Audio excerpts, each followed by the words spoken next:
We are finally returning to Kalos in Pokemon Legends Z to A. I am both very excited and very nervous about this announcement that we got from the Pokemon Company today. Kalos is one of my all-time favorite regions, Pokemon X and Y. I love those games to death, and I really love a lot about them, including the Pokemon of the region. I think that Kalos has some of the strongest Pokemon designs. I love the music of the games. I love a lot of the characters as well, although not all of them. And I really just love the region. So I really hope that this new game, Z to A, will be a good game. Based off of the previous Legends Arceus game, I believe that it has a strong potential to be a good game, but we shall see. In today's video, I want to talk about a bunch of different thoughts I have regarding this game. They may not be very well organized. I have a bunch of notes here, and we're going to cover a bunch of different topics in no particular order. Like I said, I have a bunch of notes here. I had all day to think about this, and I just want to drop my thoughts here in this quick video to go over some expectations I have for what could be in the game and for how the game will work, etc. So to get some boring stuff out of the way, will the game be on the Switch? I believe it'll be on the Switch. Will it be on the Switch 2? Now that's a more interesting question. Now, the game is supposed to drop in 2025. If rumors are to be believed, currently the Switch 2 is being rumored to be released in March of 2025, if I'm not mistaken. If that's the case, and Pokemon Legends Z to A releases in 2025 and follows a similar timetable to how Pokemon Legends Arceus came out early in the year, then they could come out at a very, very similar time. In which case, this could also serve as a launch title for the Switch 2. And that, I do believe, makes a lot of sense. So I would not necessarily be opposed to them simultaneously releasing it for both of them, sort of like how they did for Breath of the Wild. But if we do know that the Switch 2 is coming and Legends Z to A is set to drop, unless you want to buy it both times or you're okay with just playing on the Switch, you might want to hold off for it to be on the Switch 2, because I wouldn't put it past them to release it on both consoles. Alright, so let's talk about the game itself. I'm expecting Legends Z to A to play pretty similarly to Legends Arceus. I'm wishing that they would have it be completely open world like Scarlet and Violet, but depending on how the level is, the game map is broken up, that may or may not be possible. And what do I mean by that? The game is confirmed to just take place in Lumiose City. So unless there's been some miscommunication, then what the Pokemon Company is currently telling us is that Lumiose City is the entire map. And that's it. So you're not going to be going out to the power plant. You're not going to be going out to Anistar City. You're not going to be going anywhere else except for Lumiose City. If that's the case, then how am I going to get around said map? Climbing up the sides of buildings with a Sneasler doesn't make quite a lot of sense, and Lumiose City itself doesn't really have a lot of topography to speak of to gate the player off from getting to other areas. So you would have to have a lot of roadblocks in the way to say, hey players, you're not allowed to go to these areas if you don't want. I guess technically it's possible that they could make players start in some small zone for a tutorial and then literally let them run amok in Lumiose City to complete the rest of the game, but I don't know how I feel about that. I feel like they're going to have different plazas in Lumiose City and use those as local hubs, sort of similar to how Legends Arceus has 5 or whatever it is main areas that you play in, and you have to fast travel between them. So I think that it probably won't be open world, but I would prefer that it would be open world. And I do hope that it plays about as well as Legends Arceus, because Scarlet and Violet is pretty bad to play, but Legends Arceus is a lot better. And so if it feels like that, then I think that we could be in the right direction. Now, I do want to talk about Lumiose City itself. So if we look at a map of Lumiose City, what we can see is that, going back to what I was saying before about those plazas, there are 5 plazas around Lumiose City and then 1 in the middle. And there are 4 roads, 4 main roads in Lumiose City as well. And then there's the river going through, or canal, or whatever the heck. So we have the river, and maybe it will or won't be covered. I'm not sure exactly the history of Paris, but that presumably could act as some kind of roadblock to prevent you from getting to half of the map if they blocked off the center plaza. Now, the center plaza is just called Centrico Plaza, and that's a pretty boring name. Just, center plaza. It makes sense. Pretty boring plaza in the game is just the circle surrounding the tower, so it's not really going to have anything too interesting. But my current theory is that each plaza will have sort of a theme to it, similar to how the areas in Legends Arceus did. Since we can't really travel to outside of Lumiose City, and we can't go to the different areas of Kalos, instead we'll be living just in Kalos. And if that's the case, where are we going to get all the Pokemon from? So I think that instead we will see different Pokemon being in different plazas, sort of like a biome. And if Paris hasn't been quite built up as much, then maybe there'll be more wild areas of Paris, and then that'll be where you catch the Pokemon. I'm not sure exactly. And again, this might be a miscommunication from the Pokemon Company, or it might be a misinterpretation on our part, and it could be that we move around Lumiose City, but then we fast travel to different areas of Kalos. That could also make sense. But let's assume for the moment that Lumiose City is the only place we can get Pokemon. Well, how is that going to work? Well, we have the middle plaza, which I said is really boring, so Centrico, right? So what would I put there? Normal types, fighting types, maybe some of the boring Pokemon that I want to put there. Like Go-Goat or something, because we know that Go-Goat was used as a taxi service, so we could probably get it there and just about everywhere. But then all the other plazas, the 5 that are around the around the circle in Lumiose City, we have Vert Plaza, Bleu Plaza, Magenta Plaza, Rouge Plaza, and Jaune Plaza. So we've got red, green, blue, yellow, and then we've got magenta. So green, Vert Plaza would be maybe your grass types, your bug types, something like that. Bleu would have water types, presumably. You could even have Pokemon like Goodra live in there. And then you've got Rouge, which would be your fire types, maybe your ground and rock types, stuff that would resist, a hotter zone. And then Jaune would be electric types and steel types, probably. And then maybe something else, And magenta is sort of this odd one out. Magenta is sort of a purple color. So you could have psychic types and dark types and fairy types and dragon types and also poison types. And who knows about that one. It all depends on what they want to put where. But I think if you break it up like that, then you have a decent map, I guess, where each zone just has its own things going on, and you can go to that zone to catch those Pokemon.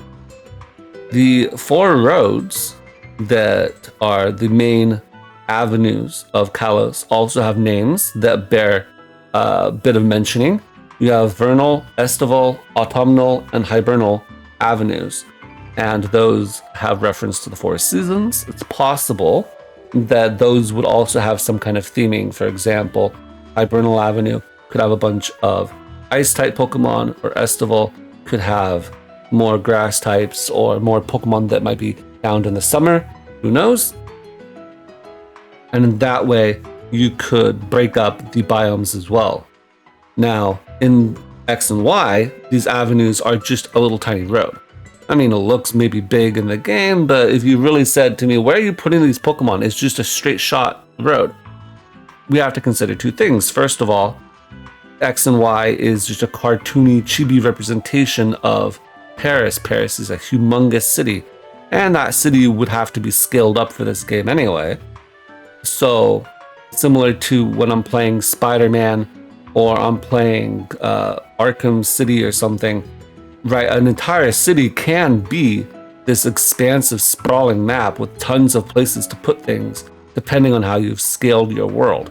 And hitherto, Pokemon has always sort of downscaled their worlds, but if they were to instead completely blow up the size of Lumiose City to be multiple times bigger than what it is in the game currently, then you would obviously have a lot more room to put stuff, and you would have to change these avenues to still make sense in terms of size relative to the player, meaning that you would have a lot more, you'd have to lean a lot more on the side avenues and other streets leading off of it.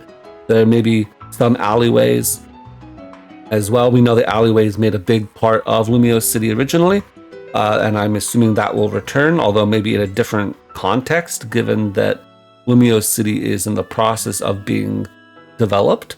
And so with all of this together, I think that we have a pretty strong idea of where you could put Pokemon if they were to confine us to Lumiose City alone. And it seems like that's going to be the case. Speaking of the development of Lumiose City, I do want to briefly touch upon the time period and the setting of the game. So if we look at Legends Arceus, I think for a lot of us, it felt sort of like this old, ancient, past time, a long time ago. But in reality, Legends Arceus only took place about 150 years ago during what would have been the Meiji Restoration. So the mid 19th century to late 19th century in Japan. So about 150 years ago, not that long ago. Even though it felt like a long time ago with the old-timey clothes and the old-timey Pokeballs and whatever. So in a similar way, this game will also be set in just about the same time period. So from what I've found out online, this is not something I had rattling around the back of my head. I'm not going to make claim to that. This takes place during the renovation of Paris by some guy named Haussmann. They just completely overhauled Paris, and this was in that same time period, 1853, 1870 or so.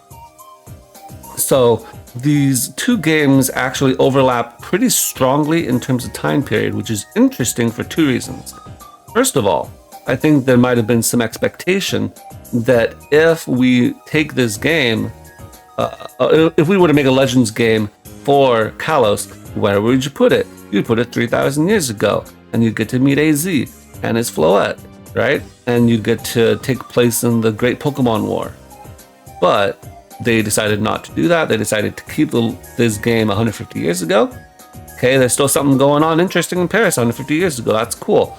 But that also brings me to my second point why this is interesting, which is that if this game is also 150 years ago, could it be that Pokemon wants to keep all the Legends series at that time? If that's the case, then we might look at other regions, see what they were doing 150 years ago, and then that could tell us, 2 or 3 generations down the line, if we had any more Legends games, what could they be using for those regions, right? What's happening in New York City 150 years ago? What's happening in Johto 150 years ago? That sort of thing. Could be interesting to think about. And also, if this is going to take place in the same time period, then it's likely that they will use the same Pokeballs. So getting back to the mechanics of the game, if I play in Legends Arceus, I have a Pokeball, Great Ball, Ultra Ball, but they're made out of apricorns or whatever. And then there's also the heavy balls and the float balls or whatever they were called. Yeah. There's the heavy ball and the feather ball, and then the origin ball. And the origin ball won't be in the game, but the other balls are all there. And I think they're going to definitely make a return because mechanically, you want to have a normal Pokeball, right? And a little gray ball and Ultra Ball. But then if the mechanics remain the same of sneaking up on Pokemon, then you want to have the heavy ball and the feather ball to encourage the long range snipe play or the sneak around the back heavy ball play. And there may be new Pokeballs that get thrown into the mix, but I expect that there will be a similar, they'll basically just reuse the balls. There's no reason for them to reinvent the wheel. It worked well in the previous game. If it's the same exact time period, then it would make sense to have similar Pokeballs. And then I presume that when they're brought into Pokemon Home, they will all convert over to Strange Balls in the same exact way.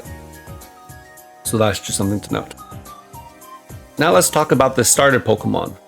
In Legends Arceus, we got 3 starter Pokemon that were not the starter Pokemon for Sinnoh. It was we got the starter Pokemon for Sinnoh in the map. You could go catch an Infernape, you could go catch an Empoleon or whatever, but you didn't start with those Pokemon. So in this game, will they continue on with that trend? Well, there's 3 possibilities. 1, they say, no, we're going to have the Kalos starters, and there's a reason why they might do that, which we'll get to in a bit here. The second option is that they give us the Kanto starters. They might give us the Kanto starters because those were the ones given by Professor Sycamore. You know, maybe you say, I want to be allowed to catch the Kalos starters in the wild and have them not be the starters, because that's how we do things in Legends Arceus. Then give us the Kanto starters instead, because they already were given to us by Sycamore. So there's that connection to Kanto and Kalos already existing in X and Y. The third option is that they say, no, we've got to have 3 grab bag style Pokemon coming in this game. And then we give them new final forms, right? If they did that, you know, the 3 I came up with that could be plausible would be Scorbunny, right? Give us a new final form for Scorbunny. Give us a new final form for Piplup. I know the Piplup was just in the game, but in Empoleon, and then you got Napoleon right there. Makes a lot of sense. And in a similar vein, you got Snivy, and Serperior was always meant to sort of be the royalty of the West, and similar to how Samurott got put into Legends Arceus because it's a samurai. I think that makes a lot of sense to bring Snivy into the game here as well. But maybe, you know, you have Mudkip for Piplup, and you have Grookey, and you have Charmander. Who even knows? It could be any combination you want. But those are the 3 I think that make most sense. Scorbunny, Piplup, Snivy, something like that. So you have any of those options for starters. Kalos, Kanto, or just another grab bag. I myself, though, am hoping that we get the Kalos starters again. In Legends Arceus, you only had the Sinnoh dex to work with. The Kalos dex, if they work with that, is expansive. Kalos had probably the biggest Pokedex out of all of them, if I'm not mistaken. It's a very large native Pokedex. And so there were only a few Pokemon at the time that weren't included in the game. So Legends Arceus included all of the Sinnoh Pokemon, and then it included a few extras as filler, plus a few that had Hisuian forms. So, you know, Voltorb and Electrode weren't necessarily Pokemon that were native to Sinnoh, but they wanted to give them a new form, so they put them in the game in that form. But Kalos doesn't really have that many Pokemon that aren't already in Kalos to begin with. Now, I will note that in Legends Arceus, they took out some Pokemon that weren't new Pokemon to Sinnoh. So, for example, in Legends Arceus, even though Pokemon like Absol, Altaria, Quagsire, Medicham, Azumarill, they were in the main DPP, they weren't actually in Legends Arceus. So Those Pokemon, of course, aren't Sinnoh natives. They're Hoenn natives or Johto natives or whatever. So in that same way, I don't think that every single Pokemon that's in the Kalos Pokedex will make it into Legends Arceus. It's possible as well that some of the Pokemon that are in the Kalos Pokedex could have forms that are different or past Kalos, right? It just depends on what the developers are feeling, but it is worthwhile noting that there aren't really that many Pokemon that don't exist in the Kalos Pokedex that you could then bring in and give a new form. If you want a couple of examples of Pokemon that could do that too, Claydol gets a new form, Bayem gets a new form. Those are some weird options, but really, given the amount of Pokemon that weren't in X and Y, you actually only have a few options because most of the Pokemon made it in or were starters. Previous starters weren't necessarily in Kalos or previous legendaries. Some of the Pokemon that didn't make it in would have been from Sinnoh, and I don't expect any Sinnoh Pokemon to be getting Kalos forms, just because we already had Legends Arceus. And then a lot of the other Pokemon like Darmanitan or Cofagrigus or Rattata, they already had previous regional forms. And they could have them again, but a lot of those Pokemon already got their regional forms, so I don't expect them to get a new regional form again in this game. So we could still get some, but those might get pulled from the current Kalos Pokedex. So watch out for that. That'll be interesting. Or we might not really have that many. Who even knows? It depends on what they decide. Now we need to talk about the elephant in the room, which is Mega Evolution. Right at the end of the trailer, we saw the Mega Evolution logo all flared up and ready to go. And I think that they put that separately from the rest of the trailer to emphasize the point that it is coming back. Right? They're not going to show the Mega Evolution logo if it's not coming back. So it's going to come back, and it's going to be something that the Pokemon trainer can do during the game, which makes a lot of sense because I don't know how you have the Kalos region without Mega Evolution, unless you were to go back 3,000 years ago before the weapon was fired, in which case at that point maybe okay. Then you can make some argument. Since we're not in that far back, we're only 150 years back, Mega Evolution should be a well understood phenomenon. People should be doing it all the time with their Pokemon, and we may have some different Mega forms that we can play with. So the first question we have to ask is, will all of the Mega Pokemon from previous games return? We know, of course, that X and Y had a certain number of Mega Evolutions, and then Omega Ruby Alpha Sapphire had some more Mega Evolutions. Will the Mega Evolutions from X and Y come back? I think probably most, if not all of those, will come back. If that's the case, then the Pokemon that got Mega Evolutions would be forced to return. That would include things like the Kanto starters, which means that those would have to be in the game if that were the case. That would also mean that we would have to have a Mega Aerodactyl return, which means that at least one of the fossils has to come back. Now, another Pokemon that would have to come into the game, which presents a bit more of a problem, is Mewtwo. Mewtwo got an evolution, two Mega Evolutions actually. If we wanted all of the Mega Evolutions to come back, Mewtwo would have to be in the game. What's the problem? Well, Mewtwo is a constructed Pokemon. He hasn't been constructed yet because that's the future. So the only way Mewtwo can come into the game is, and frankly, the only way Aerodactyl can come into the game, is if we have space-time distortions return. Now, I don't doubt that space-time distortions will return. It was a core mechanic of the end game of Legends Arceus, in the sense that if you wanted to complete the dex, you'd have to go and do those space-time distortions. And when you're playing the game, that's one of the things that is sort of gamified, is to go hunt the distortions and go play the game. It's sort of like a mini game almost. And I think they're going to bring that back. And that's where you would get Aerodactyl, similar to how you were able to get Porygon in Legends Arceus. And I think that may also be expanded in this game to give you sort of a one-time boss event in a space-time distortion, which could be sort of compelling in its own way, right? In Legends Arceus, we had multiple boss encounters. We had a Shaman event where you had to go and show gratitude or some nonsense before it would even show up. Darkrai similarly had a thing. And then, of course, you had the Forces of Nature, which were running around and being really annoying to catch. But when it comes to this new game, maybe for the legendaries that come back, Mewtwo is among them. I think that Mewtwo should be among them if you want to bring back all the Mega Evolutions.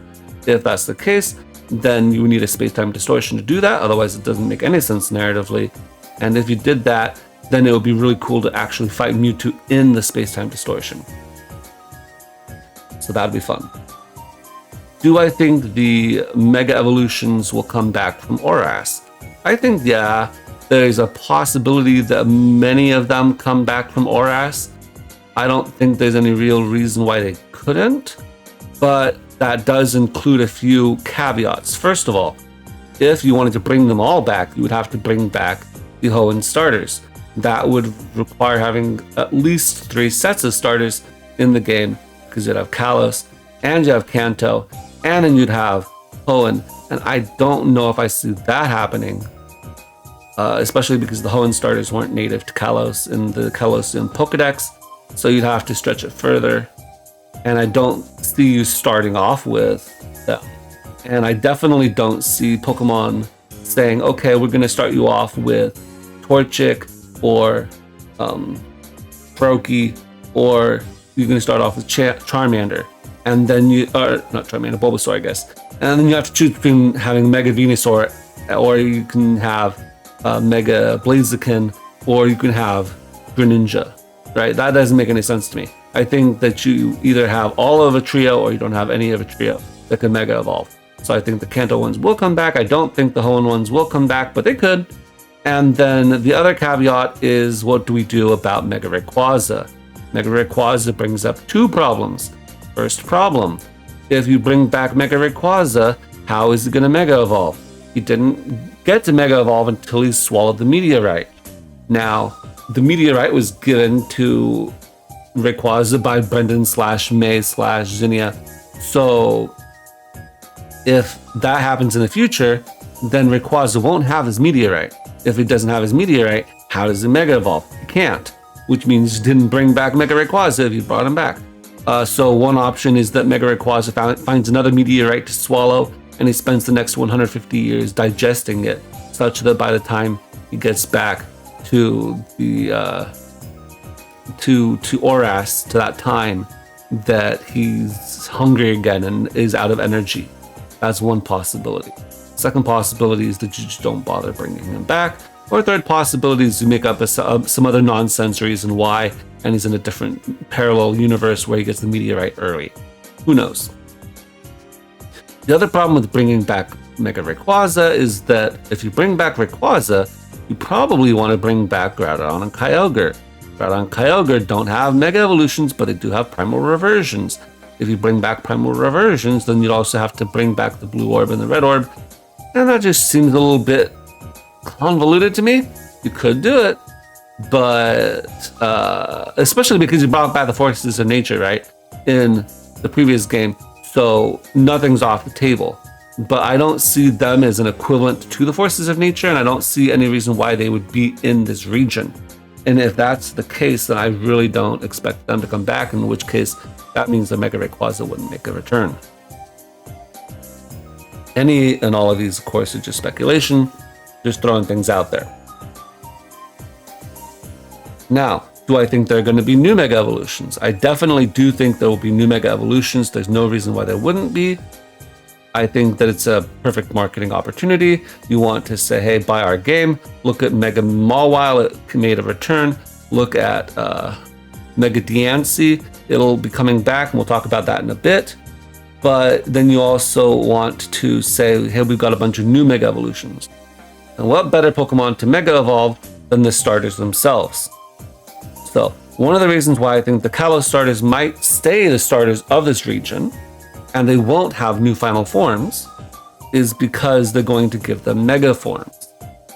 Now, in X and Y, the only Pokemon that could Mega Evolve were Pokemon that came before Gen 6, right? No Gen 6 Pokemon can Mega Evolve. Unless I'm really forgetting something. Oh yeah, Mega Diancie. Okay, I did forget something. Mega Diancie can Mega Evolve. But unless, again, I'm forgetting somebody, that's the only Gen 6 Pokemon that could. So, you could Mega Evolve the Kanto starters, and then later on you could Mega Evolve the Hoenn starters, and you could evolve a bunch of other Pokemon that are really cool, but you can't evolve your own starter from that game? That's sort of weird. Anyway, Mega Evolve Kalos starters makes a lot of sense, because they're your starters, and they should be able to Mega Evolve.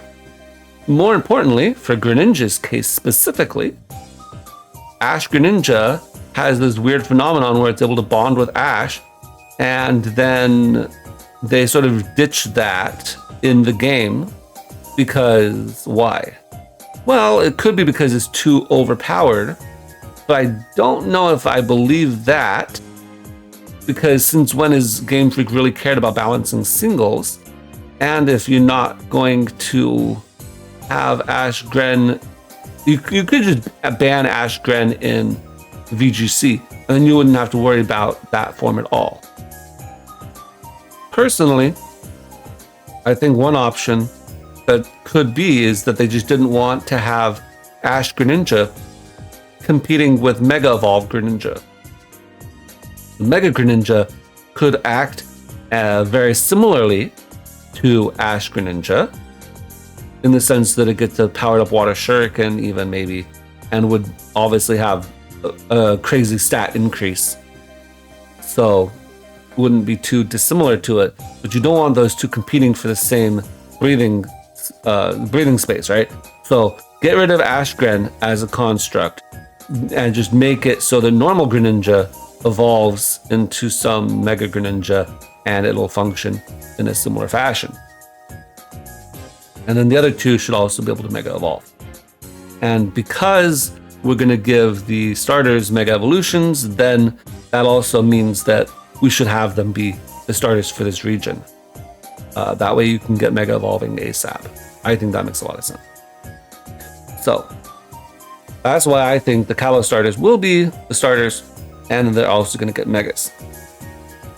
What other Pokemon could get Megas? Well, I think that if you wanted to extend the Megas into Kalos itself, you don't really have a ton of options because the Kalos Dex is rather small, and I don't expect that we're going to be getting a Mega Furfrou anytime soon. But you could get Mega Talonflame. You could probably get Mega Noivern, Mega Florges, Mega Pangoro even. So you have some options for Mega Pokemon in the Kalos Dex for sure that haven't been Mega Evolved. You of course have old Pokemon that people want Mega Evolved. Mega Flygon is at the top of everybody's mind currently.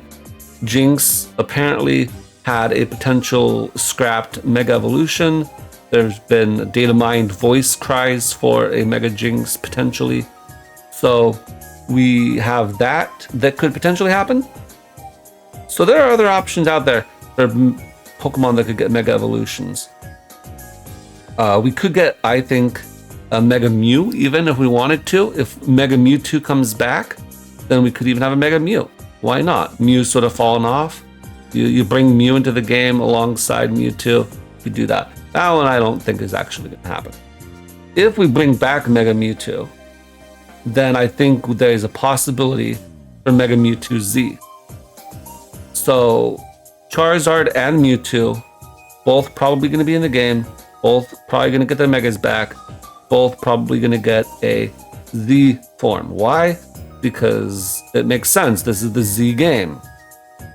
And they already have the X and Y forms. Now, let's talk about Mewtwo first, because I already brought it up. Mewtwo Z, if there is one, I think could be Psychic Steel. You already have a Psychic in all three of them. I don't see that Psychic type changing anytime soon. Psychic Dark could be cool for the edge factor, but I think that what you need to do for both Charizard and Mewtwo is figure out what is this Mewtwo form going to do. And I think that Mega Mewtwo X is a physical one, Mega Mewtwo Y is a special one, Mega Mewtwo Z I don't think needs to be any more or less physical or special. I think it just needs to have, maybe a bit more speed. And what does it give us? It gives us a way to bring in Armored Mewtwo into the games, because Armored Mewtwo existed in the anime, now it exists in Pokemon Go. You could definitely have that be a Mega form as well. Maybe don't give it any speed, sort of like Mega Mewtwo X, but then make it a lot more bulky or something. I don't know. Similarly, Mega Charizard X is a physical attacker, and Mega Charizard Y is a special attacker. Mega Charizard X already fulfills the fantasy of having Charizard as a dragon type, and Mega Charizard Y keeps him as his normal typing. So what would Mega Charizard Z look like?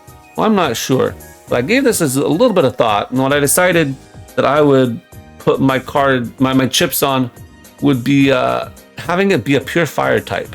Bring him down to the ground and make him like this really bulky, fat dragon that sort of like would be one of those dragons that would guard their hoard of gold, and have it just be this really bulky tank that, maybe sort of like a Dredagon or Goodra even.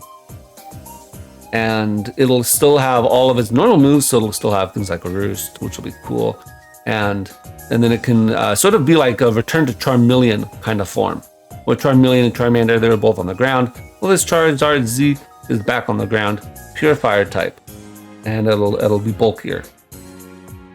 Let's quickly discuss the mythical Pokemon. I already briefly mentioned Diancie. I do believe Diancie is coming back. I think Diancie is far too important to not be in the game. There's already a connection between Diancie and Anastar City. We know that Anastar City is the way that you originally find all of the Megastones in the post game, because that weird sundial starts lighting up and doing its thing. And the sundial looks quite similar to Diancie in a lot of aspects. So there's potentially some correlation there. I'm not exactly sure how much of that is true or not, but I do think Diancie's gonna come back at least as far as the same way that Shaymin and Darkrai came into Legends Arceus, if not more important. Similarly, I think the Volcanion probably comes back. Hoopa is in this game as well. Will Hoopa come back? Probably, I guess. I don't think it'll be that important, but it'll probably come back. And then one final mythical that could make a return. If Volcanion makes it into the game, maybe Magearna makes it into this game. I don't know how I feel about that personally, but it's just a hypothesis. Maybe Magearna can make it in. But I wouldn't necessarily count on that. The only reason I say that it could is because Volcanion and Magearna both had a movie together, and so they have some kind of tie together, and that movie happened to take place in Kalos. So there is some tie of Magearna to Kalos, and so that's why I bring it up. And so I thought about it a little more. If we look at the Pokemon that were brought back into Scarlet and Violet, there's a lot of correlation between these mythicals, right? Diancie came back in Scarlet and Violet, Hoopa's back, Volcanion is back, and Magearna is back as well. So if all of these Pokemon are back, then there's a possibility that they wanted to have those Pokemon that were gonna be in Legends A to Z to also be allowed to be in Scarlet and Violet, because Legends Arceus is the Sword and Shield game, then this Kalos game is the one that's gonna be next to Paldea, right? So they wanted those Pokemon to be able to transfer in. And so since Magearna is in the game, then I guess it does make sense to also have Magearna be in this game. So it's not a sure thing, because it's not actually technically a Gen 6 Pokemon, but because there's that tie to Kalos through the movie, and it may be even just that it was originally meant to be a Kalos Pokemon, and then they never got it done in time, and so they just threw it into Gen 7, similar to what they did to Zygarde, then I could totally see it being in this game. So watch out for that. One final Pokemon that we do have to discuss is Floette. Floette, will it be in the game? AZ's Floette specifically. Obviously, all the other Floettes will be in there just fine. But AZ's Floette. AZ is already gonna have occurred. First of all, we have Mega Evolution, which means AZ's already fired off the weapon. But second of all, it's 3,000 years ago that AZ happened. And so AZ may be wandering, but unless they want to completely retcon and do some weird nonsense, AZ won't get any closure in this game. So AZ will continue to wander even if we do meet him. Now AZ's Floette, I don't know where AZ's Floette was hanging out during the 3,000 years that AZ was looking for her. Was she in heaven? Waiting for him to get his act together? We don't know. Exactly. I'm assuming though that AZ's Floette wasn't just going around cheating on him with a bunch of other trainers, however you want to perceive that. But if they really had that strong of a bond and she was waiting just for the moment that he opened his heart to Pokemon again, and I don't really see her chilling with some other random trainer 150 years ago. But you know, maybe. They sort of want to have her be an event Pokemon, I'm assuming at some point. So this is as good a time as any. So it's possible we'll get AZ's Floette. Let's quickly talk about the plot. I do believe that this will be taking place mostly around Zygarde. Pokemon X and Y revolved entirely around Xerneas/Yveltal. Xerneas and Yveltal have a weird thing going on where they have a sleep cycle, where they sleep for 1,000 years and then they wake up for 1,000 years. And at the end of the 1,000-year period, Xerneas releases a whole bunch of life energy and then brings a whole new bounty of life to the world. And Yveltal, right before it slumbers, decides to absorb all this life energy, and they seem to be on these 1,000-year cycles. So if they are to wake up for the ultimate weapon during Lysander's plot, then you would have to either assume that one, Lysander was able to prematurely awaken them using his machinery and gadgets, or they would still be slumbering during this game. I'm not entirely sure about that. Pokemon's gonna have to figure out what they want to do in terms of that plot. But putting Zygarde and Xerneas aside, or not Zygarde, Yveltal and Xerneas aside, Zygarde is the main focus of this game. Now we know that Zygarde was always a Kalos Pokemon, and it had a way stronger connection to Kalos than it ever did to Alola. The only reason it was in Alola, as far as I can tell, is because they didn't get it finished in time, and so they had to toss it into Alola just as some sort of side game, so that we'd have something to collect, and so that they could actually give us Zygarde complete in all the other forms, because they didn't finish it in time for Pokemon X and Y. And then for whatever reason, they never made Pokemon Z. So now this is Pokemon Z, for all intents and purposes. And so Pokemon Z is going to have Zygarde as the main focus. We also know that, of course, because the logo itself literally has Zygarde cells in the Z. So, what could potentially Zygarde be doing here? We know that Xerneas and Yveltal bring life and destruction, respectively. But but Zygarde, what is it doing? In my opinion, the plot will go something like this. Kalos is a region, Lumiose City is at the center of it, and it's a pretty okay city as far as cities go, but also at the same time it's falling apart. And there's lots of disorder and chaos, and life sucks. Because it's the middle of a big city during the Industrial Revolution, and of course, everything sucks during the Industrial Revolution for people in the cities. So there's this revolutionary guy who comes and is trying to redesign Lumiose City from the ground up, and there's going to be all sorts of progress being made. I don't know if this will be somebody's ancestor, maybe Clement's ancestor, who knows.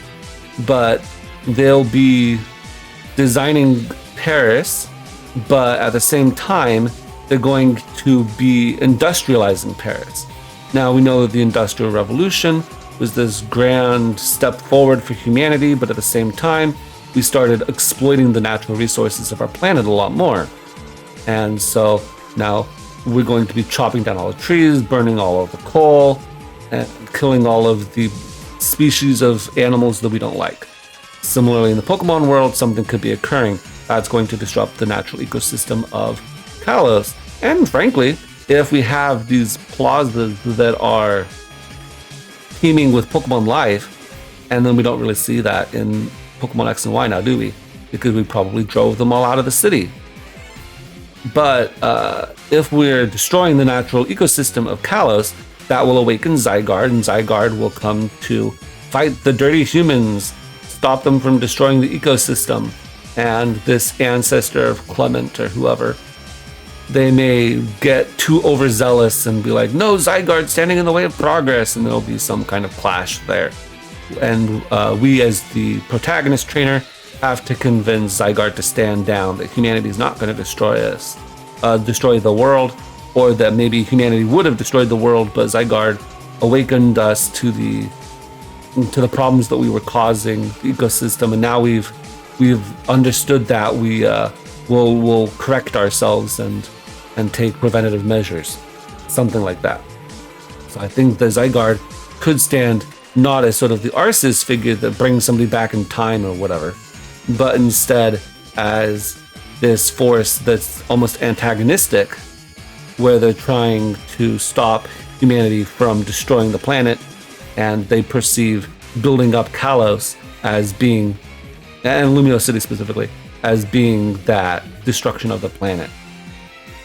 So that's my guess as to what the plot will be. I do think one thing that I'm going to put money on, and that's that similar to Legends Arceus, we're going to have a bunch of past forms of people, right? Oh, this is so-and-so's ancestor. This is so-and-so's ancestor. And they look exactly the same. Isn't that crazy? Well, we know that Lysander has this really stupid hair that looks just like a male Pyroar. Well, that means that in the past, his ancestor is going to be a woman, and she's going to have female Pyroar hair and be pulled up in a ponytail. And she may be a good person this time around. Who knows what their role will be. But female Pyroar, Lysander predecessor, I'm calling that now. That's the only thing I care about getting right about the story. But I do think that my particular narrative is actually a pretty strong one for why Zygarde could be involved. All right, so I've gotten to the end of my notes. If you guys have any questions or comments about what I talked about today, leave them where you know to leave them in the comments section. And I'm pretty excited, like I said, for this game, but I'm also a little bit worried that they're not going to do a good job because Pokemon and Game Freak have not been doing such a great job recently with games. Although I did like Legends Arceus, so if this is like that game, then it may be a good game. We'll see. But that's it for me today. I'll catch you guys next time.